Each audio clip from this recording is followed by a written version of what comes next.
presidente do Banco Central, Roberto Campos Neto, ele defendeu hoje, durante um evento promovido pelo jornal Valor Econômico, que o governo precisa insistir em manter a meta de déficit fiscal zero para 2024.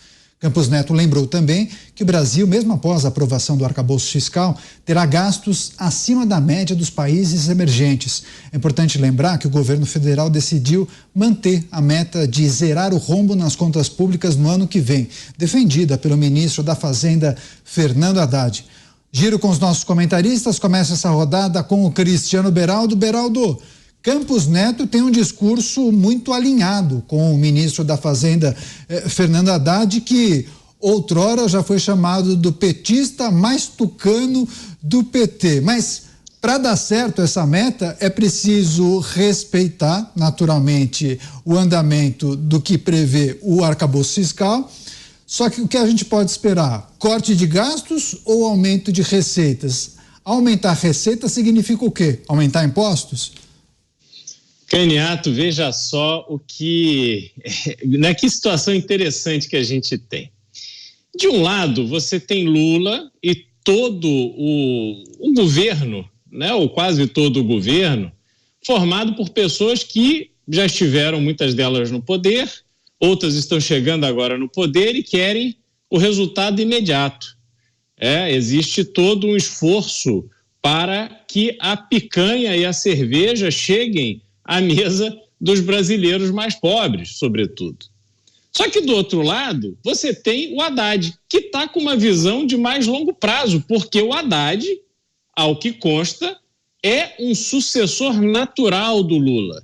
É alguém que já foi candidato a presidente e tem condição de ser novamente candidato a presidente, ou em 26, caso o Lula desista de concorrer, ou, eventualmente, em 30. Então, Haddad não pode correr o risco de ver o Brasil derretendo de uma forma completa e absoluta, porque o carimbo que ele levará com essa derrocada econômica não vai mais gabaritá-lo para ser um potencial vencedor na disputa presidencial.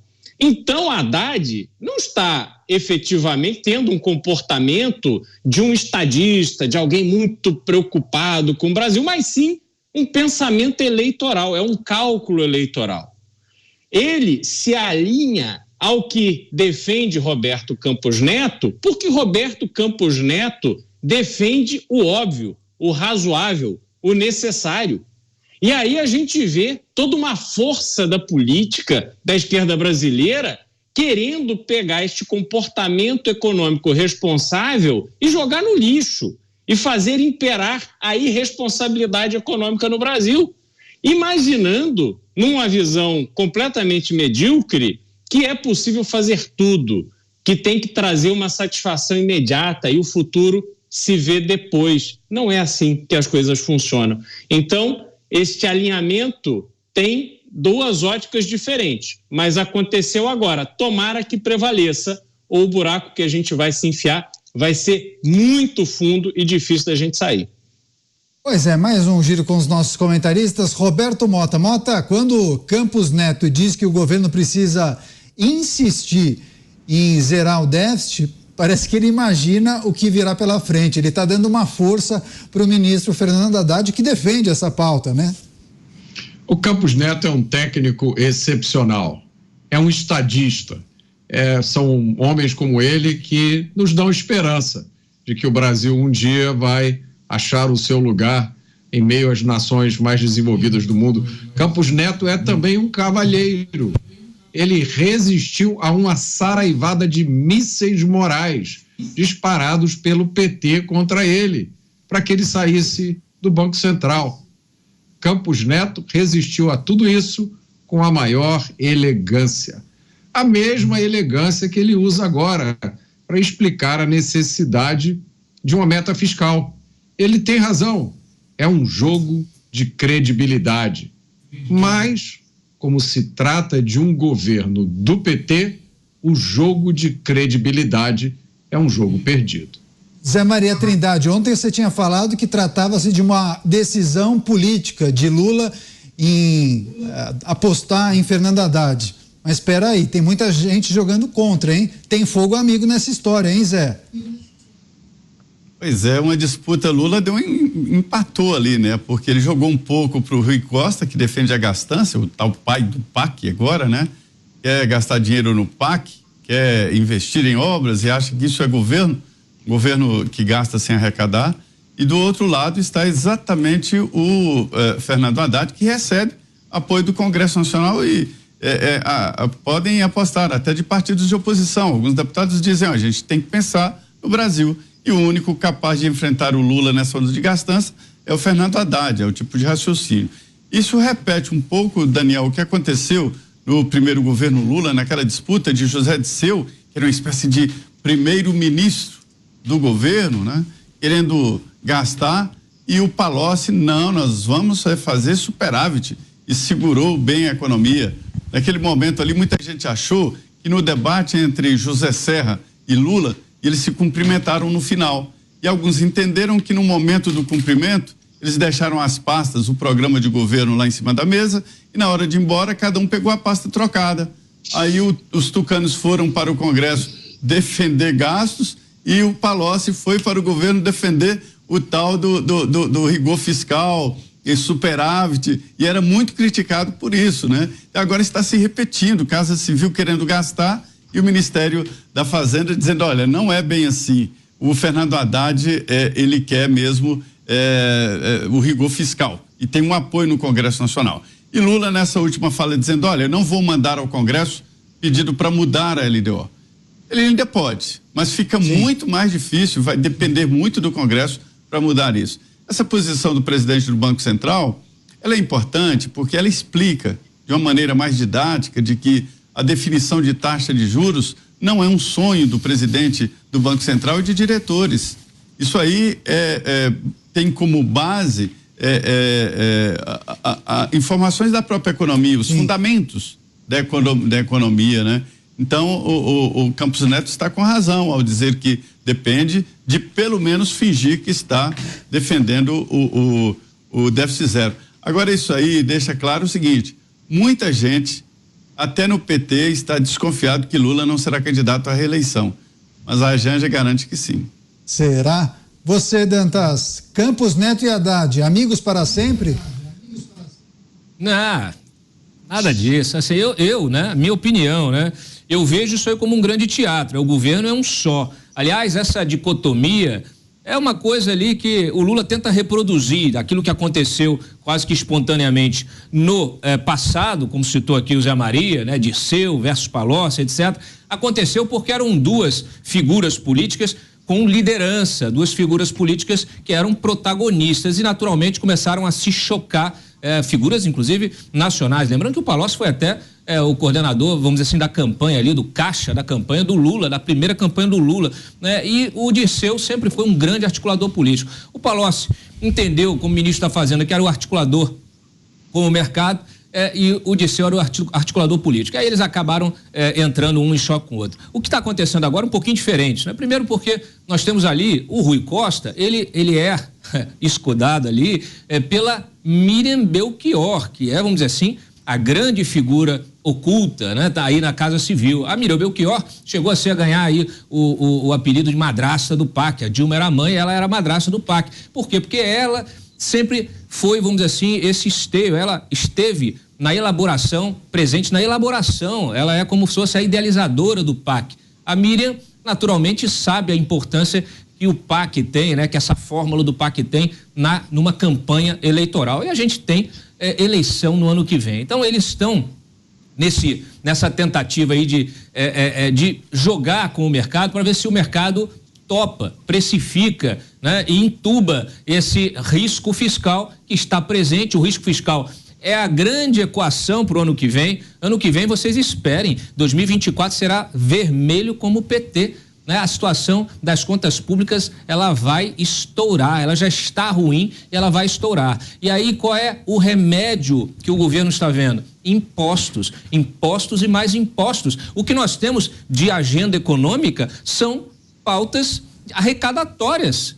Então, assim, é insano você imaginar que um governo que não se volta para si mesmo, que não olha para o lado e diz, precisa cortar, precisa reduzir gasto, não faz, não pensa, isso não está em nenhum discurso de nenhuma autoridade, nem do Haddad. O Lira chegou a começar a provocar o Haddad em relação à reforma administrativa e o Haddad deu ali, ecoou algumas coisas, depois, fechou, acabou, calou e nunca mais tocaram no assunto de reforma administrativa. Então, assim, é uma ideologia que infelizmente está embarcada, está envelopando esse governo, mas que ela se tenta ser reproduzida dentro de um contexto internacional absolutamente diferente daquele que funcionou no passado, de prosperidade, de boom de commodities. A gente vive um momento de recessão, um momento de guerra, um momento pós-pandemia, então é tudo diferente. A fórmula de antes, ela não consegue ser utilizada agora. Vai lá, Beraldo. Não, tem um agravante, Dantas, que a situação dos estados está horrorosa. Você não tem só um problema na União, você tem estados como Rio de Janeiro, Minas Gerais e tantos outros que estão numa situação muito complicada e não há como resgatar. Quer dizer, a União não terá forças também para ajudar. Pois é. Mota, quer fazer um complemento? Situação fiscal difícil, todas as tratativas no governo federal, muitas vezes, inclusive, de olho nas eleições, como bem disse o Zé Maria. A população tem que ficar de olho, hein, Mota? Pois é, existe, infelizmente, a possibilidade de daqui a 6 meses, ou um ano e meio, a gente olhar para trás e dizer, caramba, como eram bons aqueles tempos. Porque vem aí, meus amigos, a reforma tributária, aquela que vai promover uma concentração de arrecadação e de poder nas mãos do governo federal. Então, se a situação é como a gente está descrevendo agora, imagine como vai ser depois que essa reforma entrar em vigor. Pois é, esse é o desafio. Você quer fazer um complemento, Dantas? O Zé quer falar? Pode falar, Zé. Você, Zé Maria. É isso mesmo. É isso mesmo. O Roberto Campos Neto, ele fez um alerta importante que passou despercebido aí pela maioria, sobre os gastos do Brasil. O Brasil é um dos países mais gastadores do mundo, levando em consideração o PIB, né? O governo em geral, né, é muito caro no Brasil, se gasta muito, é só pegar o orçamento, a gente vê que as despesas obrigatórias e principalmente folha e aposentadoria se gasta muito. Então, eu acho que a chave disso tudo aí, de déficit e tal, está exatamente nessas despesas fixas. É preciso fazer uma reforma administrativa, reduzir o tamanho do Estado e principalmente melhorar. Hoje, quando se depende de um serviço público, qualquer que seja ele, fica muito difícil, é muito burocrático, não dá para continuar assim.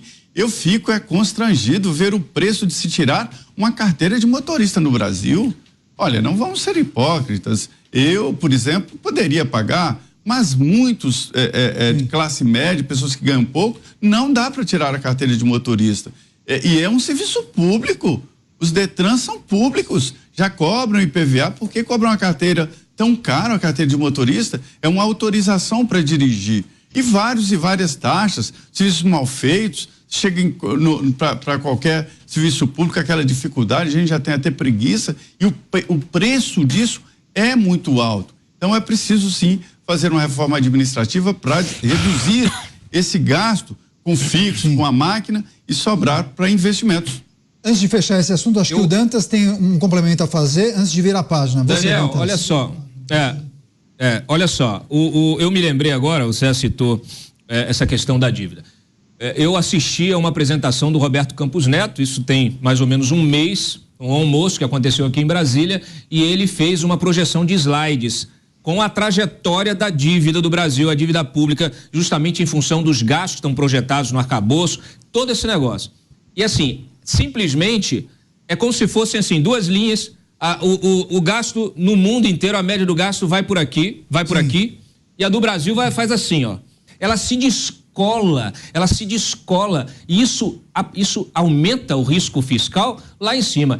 Investidor olha para o futuro, imediato, né? Médio, longo prazo, mas ele olha e fala assim, para onde vai o Brasil? E quando ele olha essa trajetória, o Brasil, eu vou ganhar se for ali, né, no curto prazo, né? Jogando com os juros, como se os juros que a Selic ela vai aumentar, ela vai voltar a aumentar. Isso aí é óbvio. Essa trajetória de queda já vai ter o freio de mão puxado, a menos que, né, você realmente faça ali uma intervenção no Banco Central. Mas se mantiverem a responsabilidade, você vai ter um rebote dessa queda da taxa de juros. E acontece que o investidor vai olhar e vai ficar assim, não vou colocar o meu dinheiro aí, vou deixar de fazer investimento para gerar emprego. Por quê? Porque não há o compromisso com a responsabilidade fiscal. Então, o Roberto Campos Neto, apesar aí da elegância dele, a gente precisa mais até de homens públicos do seu perfil aí. Ele se mostrou um sujeito realmente com perfil de estadista. Pode até colocar o nome dele aí para 2026, que vai entrar no páreo aí forte. O problema é o seguinte: do jeito que tá, sem uma reforma, sem enxugar, não dá. A gente vai realmente pro buraco. A tendência é piorar demais essas contas, isso sair do controle, isso vai gerar inflação e vai gerar mais desemprego ainda. Aliás, essas taxas de emprego que a gente tem acompanhado, a gente tem que perceber justamente o quanto o Estado, né, quanto o poder público está impactando também na geração de emprego, justamente na ampliação da máquina. Você gera emprego dentro da máquina pública. Só que a máquina pública não produz lucro, né? Ela não tem como resultado o lucro. Então, essa conta quem paga somos nós através dos impostos. Pois é, o Dantas bem lembrou esse medo, esse receio dos grandes players internacionais em entrarem no Brasil. E claro, a responsabilidade ou irresponsabilidade fiscal é algo que pesa muito, mas também tem, né, Dantas, Mota, Zé Beraldo, insegurança jurídica, desemprego, informalidade, o poder de compra totalmente corroído, enfim, esse é um tema muito importante.